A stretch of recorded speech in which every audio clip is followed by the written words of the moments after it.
কিন্তু দেখুন মহিন বাবু, আমাদের মেয়ে বউরা কাল আপনাকে সারা রাত গান শুনিয়েছে, রঙ্গ তামাশা করে জাগিয়ে রেখেছে।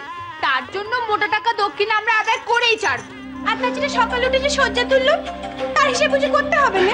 না না ঠিক আছে ঠিক আছে, আপনারা সহ্যে তুলেছেন ঠিকই, সেটাও তো মানতে হবে আজ কিন্তু আমি আপনাদের ঘুম থেকে তুলেছি। তাহলে হয়ে গেল হিসেব বরাবর। আচ্ছা মহেন্দ্র বাবু তো শুনেছিলাম রাজপুত্র, তা এই কটা টাকা নিয়ে তো কৃপণতা কেন বাবু? এই কজন মেয়ে বোনেরাই তো আমরা আছি, বোনের বিয়ে দিয়ে বুঝে একটু ফুর্তি করবো না? বেশ তো, কি খাবেন বলুন? শহরের সব থেকে বড় দোকানের মিষ্টি কি চুরি গাড়ি করে গঙ্গার হাওয়া? একদম একবার ফরমাইশ করে তো দেখুন, এক্ষুনি কিন্তু সবাইকে নিয়ে যেতে পারি। আহা আহ্লাদ কত! মহিন বাবুর কথা শোনো, উনি বউকে নিয়ে ঘরে না গিয়ে এখন যাবেন আমাদের নিয়ে হাওয়া খেতে। আমাদের সব কিচ্ছু চাই নেই, এক থলি টাকা দিয়ে দিন, আমরা তাতেই খুশি। না আসলে আমার যে টাকার বটুয়াটা ছিল সেটা এখন আর আমার কাছে নেই। মানে কাল যখন বিয়ের পোশাক পরছিলাম তখন মনে হয় বিহারীর কাছে রয়ে গেছে। এখন আর কি করব বলুন, নিজেই কপরতক শূন্য হয়ে এখানে বসে আছি। কি বলছেন ভাইয়া?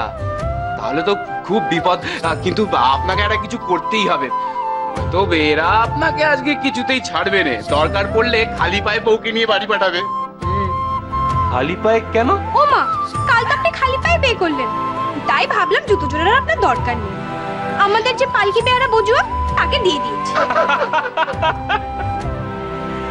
বোঝো কি দোষী মেয়ের পাল্লায় পড়লাম। ঠিক আছে ঠিক আছে, আমার কাছে মনে হয় আরেকটা বটুয়া আছে, একটু খুঁজে দেখি সেটা কোথায়।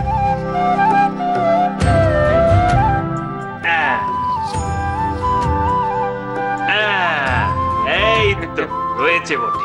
তবে এই তো রয়েছে, এতে আছেটা কি? আদুলি শিখি নাকি কাঁচা টাকা? না না, আপনাদের চরণে আদুলি শিখে দেওয়ার মতো ক্ষমতা তো আমার নেই। মা জননীরা, আমার তরফ থেকে এটি গ্রহণ করুন। এই দেখতে কোন কোন দেখতে কি আছে? দেখি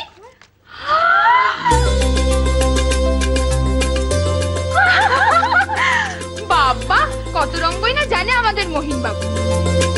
ওলো মুখপুরি, তোর যে দেখছি সোনায় মোড়ানো কপাল, মিষ্টি খাওয়ার জন্য কত টাকা দিয়েছেন দেখ মহেন্দ্র বাবু। এরপর মুখ ভার করলে জামাই গয়না দিয়ে মান ভাগাবে।